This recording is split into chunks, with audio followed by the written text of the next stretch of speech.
Hai, salam sejahtera. Saya Bioni Daigo dari SMK Apin-Apin Keniau. Ingin memberikan sedikit perkongsian tentang elemen utama, dan saya rasa elemen ini adalah elemen yang paling penting dalam penulisan karangan, yaitu perenggan isi. Perkongsian ini adalah berdasarkan pemahaman saya dalam modul penulisan karangan yang telah guru saya kongsikan. Tips yang saya kongsikan ini adalah salah satu sahaja daripada banyak tips yang telah diberikan. Saya berharap agar tips ini dapat membantu kita bersama dalam menghasilkan penulisan karangan yang lebih baik, khususnya perenggan isi. Sebagaimana yang sudah kita maklum, perenggan isi mendominasi hampir keseluruhan penulisan sebuah karangan. Perenggan inilah yang bakal menentukan sama ada kita memahami kehendak soalan berdasarkan tema dan kata kunci yang diberikan dalam soalan. Dengan kata lain, perenggan ini akan menjawab isu-isu yang relevan atau sesuai dengan skop kata kunci yang telah diberikan dalam soalan.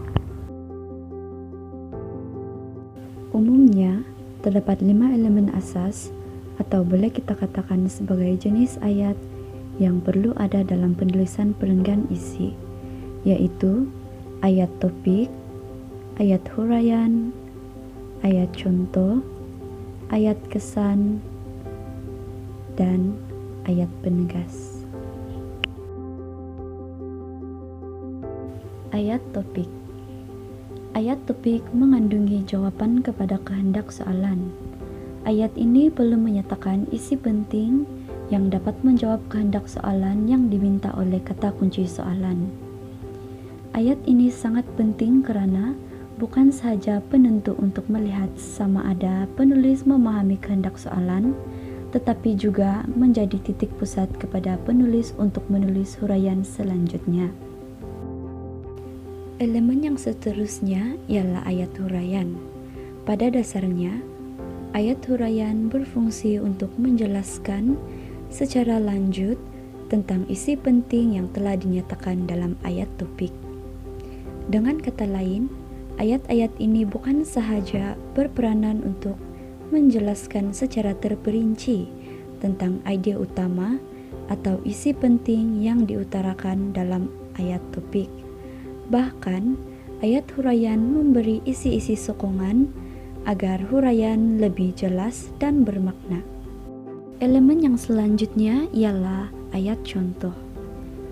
Ayat contoh penting untuk diberikan karena ayat ini memberikan bukti atau contoh yang berkaitan dengan isi penting, ataupun huraian yang sudah dijelaskan agar hujah yang dikemukakan lebih kukuh dan jelas. Kita beralih kepada elemen yang keempat, yaitu ayat kesan. Ayat kesan berperanan untuk memasukkan impak atau kesan yang berkaitan dengan isu yang sudah dibincangkan dalam isi penting, huraian, atau contoh. Pemilihan sama ada memberikan kesan dalam bentuk positif ataupun negatif banyak bergantung kepada cara kita membina dan mengolah ayat. Seterusnya ialah elemen yang terakhir, yaitu ayat penegas. Ayat penegas lebih berfungsi untuk memberi penegasan semula kepada isi penting yang sudah dibincangkan sebelumnya, yaitu yang terdapat dalam ayat topik. Rakan-rakan, walaupun terdapat hanya 5 elemen utama sahaja yang saya nyatakan dalam binaan perenggan isi, namun perlu diingatkan bahwa ungkapan menarik sama ada dalam bentuk kosakata atau frasa menarik, apatah lagi peribahasa, perlu diselitkan dalam mana-mana ayat yang dirasakan sesuai agar penulisan lebih menarik dan matang. Untuk memahami dengan lebih mendalam tentang elemen-elemen yang terdapat dalam perenggan isi, mari kita sama-sama menganalisis penggunaan jenis-jenis ayat tersebut berdasarkan contoh perenggan isi yang diberikan.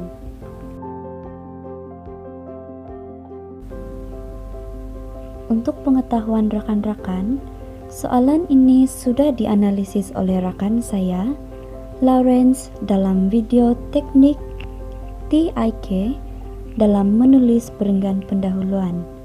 Oleh itu, saya akan terus kepada contoh penulisan perenggan isi. Kita lihat ayat pertama dalam perenggan isi ini, yaitu ayat topik. Dalam ayat topik ini, ada menyentuh tentang kata kunci yang diminta dalam soalan dan isi penting yang menjawab kehendak soalan. Kita lihat kepada ayat yang seterusnya. Ayat ini merupakan ayat huraian. Ayat ini menjelaskan mengapa kita perlu mengambil pemakanan yang seimbang. Dalam contoh ayat huraian yang diberikan, yaitu sebanyak 3 ayat, telah dijelaskan antara sebab dan kepentingan kita perlu mengambil pemakanan yang seimbang, yaitu dapat menghindarkan daripada masalah berat badan berlebihan atau obesity. Selanjutnya, dapat menggalakkan tumbesaran badan yang sehat. Seterusnya, dapat mengurangkan risiko mendapat penyakit kronik dan bagi menentukan kadar kuantiti makanan yang sesuai diambil mengikut keperluan badan. Oleh itu, cara untuk merangsang ide dalam bahagian ayat huraian, kita boleh menggunakan teknik kata tanya, terutama menggunakan kata tanya mengapa dan bagaimana. Kerana jawaban kepada soalan ini akan memberi penjelasan lanjut kepada isi penting yang diberikan dalam ayat topik. Selain itu, contoh-contoh yang sesuai seperti penyakit jantung, kencing manis, diabetes, dan darah tinggi seperti yang terdapat dalam ayat tersebut juga boleh diselitkan dalam ayat huraian sebagai pengukuhan. Keadaan ini bermaksud elemen contoh boleh dibina bersamaan dengan ayat huraian. Walau bagaimanapun, jika kita mahu memberikan ayat contoh secara berasingan, maka kita boleh membina ayat seperti berikut. Dalam ayat contoh ini, contoh-contoh khusus diberikan bagi mengukuhkan huraian yang sudah dijelaskan dalam ayat huraian. Sebenarnya, jika dilihat dengan teliti, membina ayat huraian dan ayat contoh adalah fleksibel dan banyak bergantung kepada cara kita membina, menyusun, dan mengolah ayat.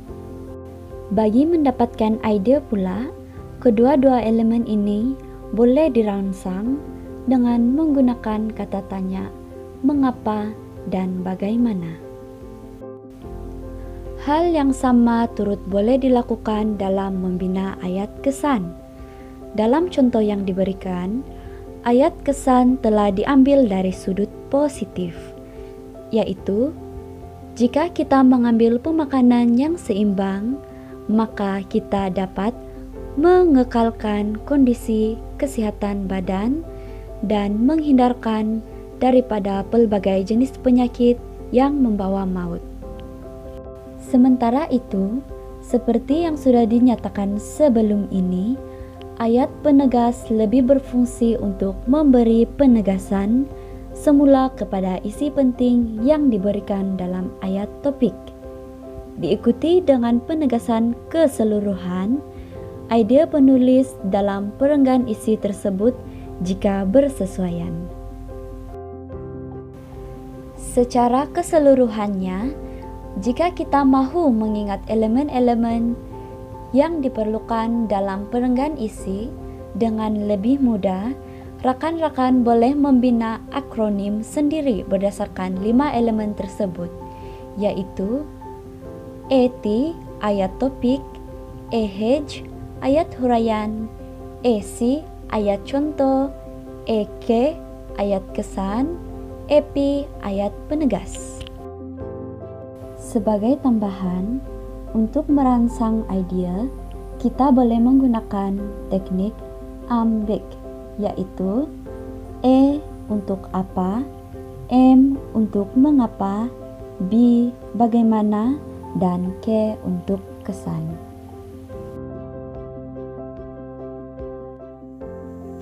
Nampaknya setakat ini saja perkongsian saya pada kali ini. Terima kasih karena sudi menonton, dan saya berharap agar video ini dapat membantu rekan-rekan untuk menulis perenggan isi yang lebih baik dan cemerlang.